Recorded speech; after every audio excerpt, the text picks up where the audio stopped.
गणपतये नमो नमः। श्री सिद्धिविनायक नमो नमः। अष्टविनायक नमो नमः। गणपति बाप्पा मोरया।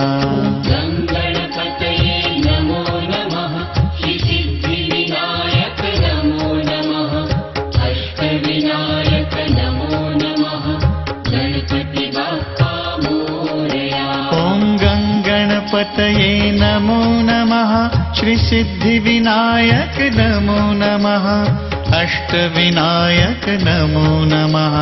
गणपति बाप्पा मोरया। ॐ गणपतये नमो नमः।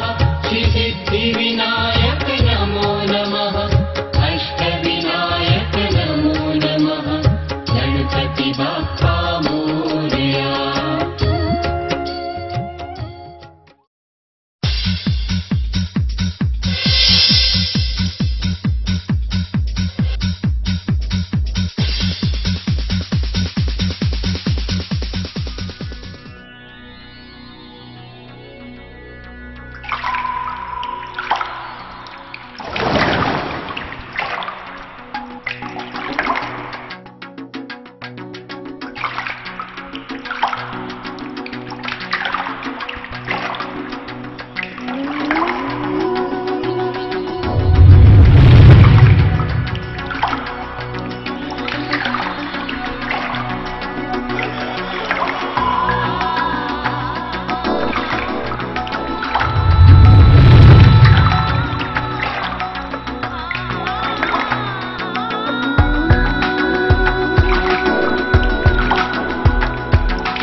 सुनाई नहीं मिलता, आवाज नहीं है। जय जय जय पक्का जय लगा नहीं यार। यूं मुझे लग रहा हम शायद कोई डाइट टूट दे के है आपको। अरे कूदरी देगी थी क्या? तो डरे डरे क्यों लग रहा है? किससे लग रहा है यार? कौन है जो तुम्हें तुम्हारा कुछ कर सकता है बेटा? कुछ इस दुनिया में, इस सृष्टि में कोई किसी का कुछ नहीं बिगाड़ सकता है। इसकी बात बहुत लंबी जो ना करेंगे। एक बार जोर डालो। जय जय। विदेश में कितनी माँ होती है बेटा? एक। विदेश में कितनी माँ होती है? जो उसको जन्म देती है। भारत में कितनी माँ है? एक तो जन्म देने वाली माँ और दूसरी माँ, और राजधानी में पढ़ने वालों की माँ होती है। एक जन्म देने वाली माँ, एक बालक माँ, और तीसरी बेटा तीसरी। तो एक बार फिर से जय जय। देखिए इस कार्यक्रम को जो है आगे बढ़ाए उससे पहले मैं आपको बता दूं, क्योंकि कोई भी कार्यक्रम हो उसकी भूमिका पहले बताना क्या आवश्यक होता है कि इसमें होने वाला क्या है। आज कई सारी ऐसी बातें हैं जो आपके बिलीफ है, जो आपके विश्वास है। आप अपने आप को बड़ा कमजोर मान चुके हैं कि मैं जिंदगी में कुछ नहीं कर सकता। आज आपको वो ताकत याद दिलाने वाले हैं। इसीलिए इस प्रोग्राम का नाम रखा है तू हनुमान है। तू लेकिन अपनी ताकत हनुमान जी ने थोड़ी देर पहले आपको कहा कि हनुमान जी बचपन में बड़े शरारती थे और एक गुरुजी ने जो उनको श्राप दे दिया। गुरुजी को बड़ा परेशान किया करते थे। संत महात्मा थे उनको परेशान करते थे। कभी वो उनके कान में एक तिनका डाल रहे हैं, कभी उनकी चोटी पे खींच रहे हैं। तो बड़े परेशान हो गए वो जो महात्मा थे। उन्होंने कहा हनुमान किस ताकत के बल पे तू उछल रहा है? मैं तेरे को आज श्राप देता हूं कि तेरी ताकत चली जाएगा, तेरी ताकत चली गई। और वास्तविक हनुमान जी की ताकत चली गई। उसके बाद में उसकी मां आती है और वो उन्होंने विनय करती है, प्रभु आपने क्या कर दिया? मेरा बच्चा छोटा था, अनजान था, इसको नहीं पता था भाई इस तरह से नहीं करना है। तो अब देखो होता क्या, आपने देखा होगा बहुत सारे महाभारत में, रामायण में, जब कोई श्राप दे दिया तो दे दिया, उसको वापस नहीं ले सकता, उसके बस की बात नहीं होती वापस लेना। तो उन्होंने कहा ठीक है मैं इस श्राप को थोड़ा छोटा कर देता हूं और इसको यूं करता हूं कि कभी भी जब मुझे जरूरत पड़े और कोई इनकी ताकत याद दिला दे तो इनमें वही ताकत वापस आ जाएगी। तो भैया ये जो है ना, आप में भी एक हनुमान बैठा बेटा, हर बच्चे में, हर मानव में, हर प्राणी में एक हनुमान बैठा होता है, लेकिन वो भूल जाता है अपनी ताकत को, और उसी ताकत को याद दिलाने के लिए इस कार्यक्रम का आयोजन किया गया है। तू अरे राजधानी स्टाइल नहीं बेटा, तू लेकिन अपनी ताकत है। अब मैं आपसे 2 बातें, हर बार 3 बातें करता हूं, आज आपसे 2 बातें करने वाला हूं।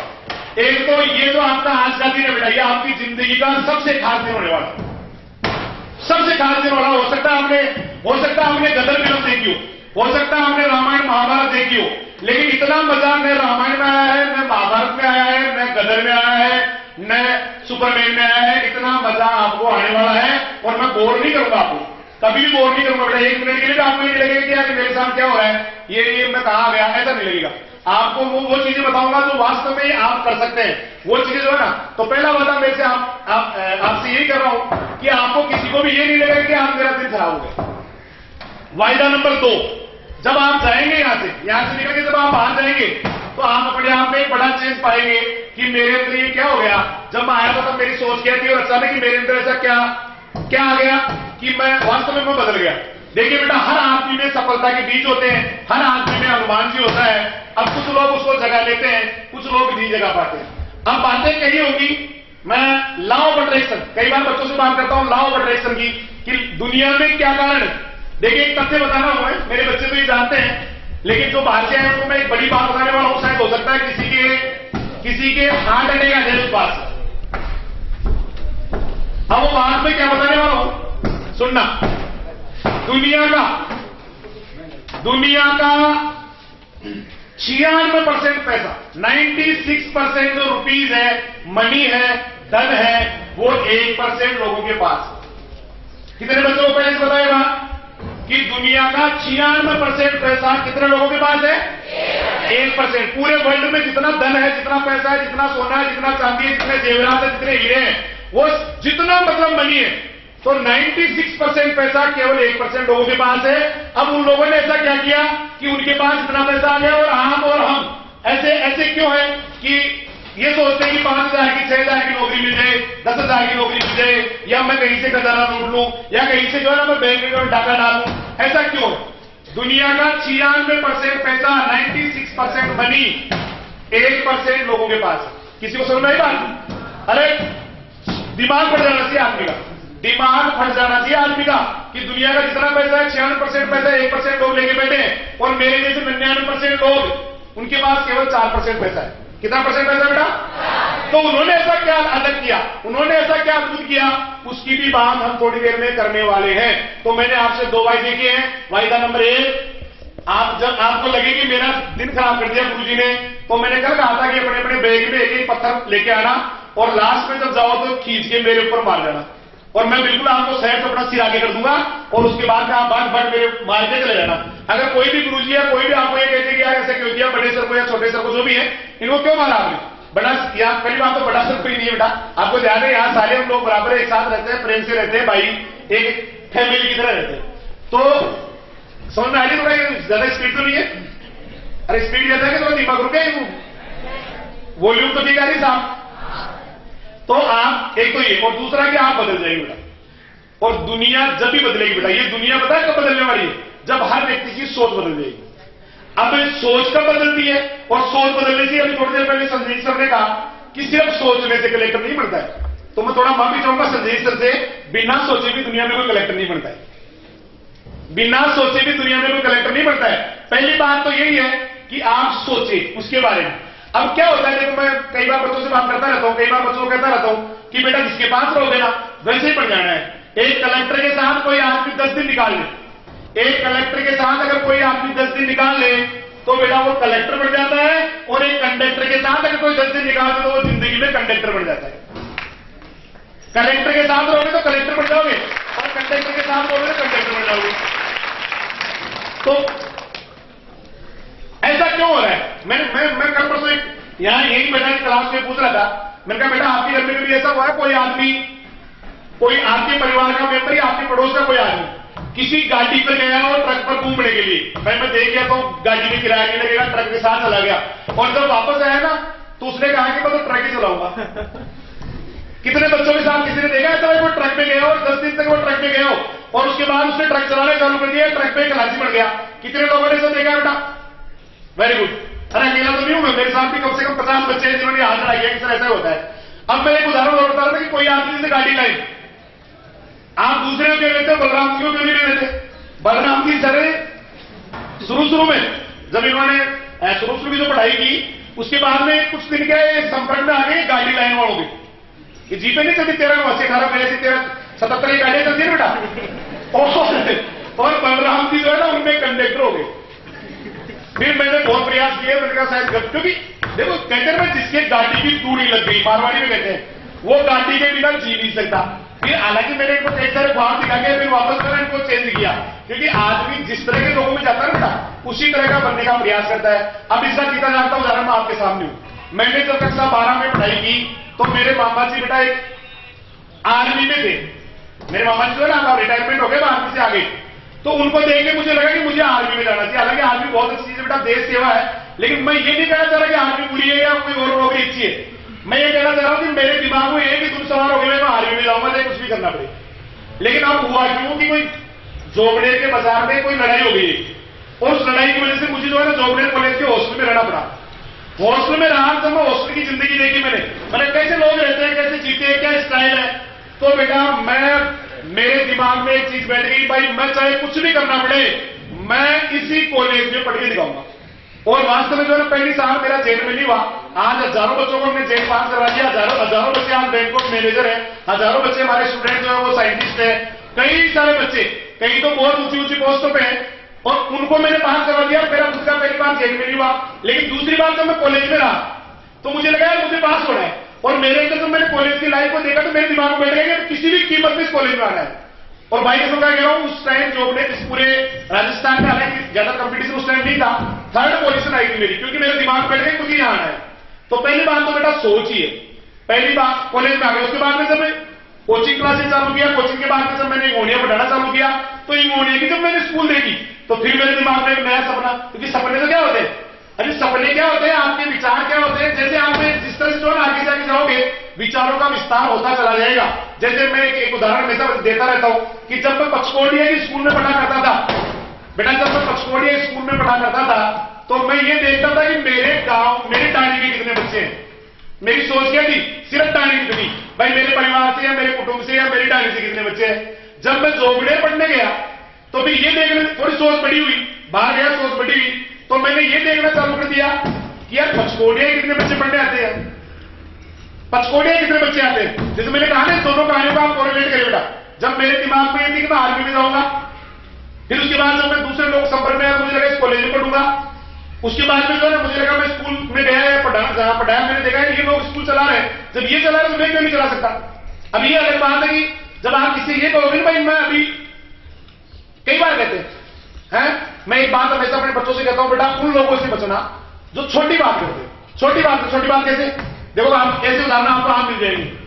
आज के टाइम में बिजनेस करना तो बहुत टेढ़ा है, आज के टाइम में तो स्कूल चलाना तो बहुत मुश्किल है, आज के टाइम में ये काम तो संभव ही नहीं है, आज के टाइम में नौकरी लगना तो खांडा की धार है।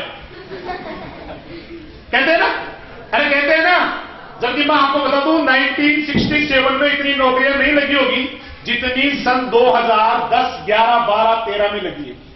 जितनी अरे पहले कहते थे लोग कि पकड़ के ले जाते थे, किसी के दादाजी ने कहा ना मेरे को ना रेलवे में पकड़ के ले गए, फिर वापस जो है मैं वापस आ गया, मेरे साथ ही 3 लोग थे वो वही रह गए, आज वो नौकरी करते हैं, रिटायर्ड हो गए, उनको पेंशन मिल रही है और सारा उस दिन मेरे कर्म फुटे हुए थे, वो वापस आ गया। बेटा जैसी स्थिति 1967 में थी वो सेम स्थिति आज है। आज भी अगर कोई योग्य आदमी है तो आज भी नौकरियों की बर्बाद है बेटा, खूब नौकरी है। इसलिए मैं फिर आप अपनी मूल बात पे आता हूं, ऐसे आदमी से बचो जो ये कहता है कि आज के टाइम में तो ये काम मुश्किल है। पहली बात तो मैं उनसे ये पूछना चाहता हूं कि आज का टाइम चालू कब हुआ, ये आज का टाइम चालू कब हुआ। अरे कभी भी कोई चीज मुश्किल नहीं होता, आप तो केवल उसको दिल में उतार लीजिए कि मुझे ये करना है। मैंने जब स्कूल खोली, गिरिराज जी भाई साहब आज आए गए, गिरिराज जी भाई साहब खुद कई बार कहते हैं कि जब स्कूल खुली थी तो मुझे तो खुद को ये नहीं था भाई स्कूल चली। मेरे साथ मेरे जो मित्र हैं रेनवाल में एक स्कूल है, वो लोग ये कहते हैं यार रेनवाल में हमारा पार्टनर बढ़ जा, पचकोटिया में दुकान नहीं चल सकती, स्कूल कैसे चलेगी? पचकोटिया में तो कोई फीस देना ही नहीं चाहिए। मेरे शब्द नहीं बेटा, मुझे माफ करना अगर मैंने ऐसे किसी के लिए कहा हो। ये लोगों के शब्द है कि पचकोटिया में तो हरी जी आप दूर बचाओ बेटा। हरी जी सर ने मेरा बहुत रेस्पेक्ट करते हैं। हरी जी डायरेक्ट नहीं कहा, किसी एक दूसरे को कहा, बोला भाई साहब ने को क्यों दुख पा रहा है, पचकोटिया में कैसी स्कूल चलेगी, खेजूरली बढ़िया है वास्तव में ये बेटा इनडायरेक्टली।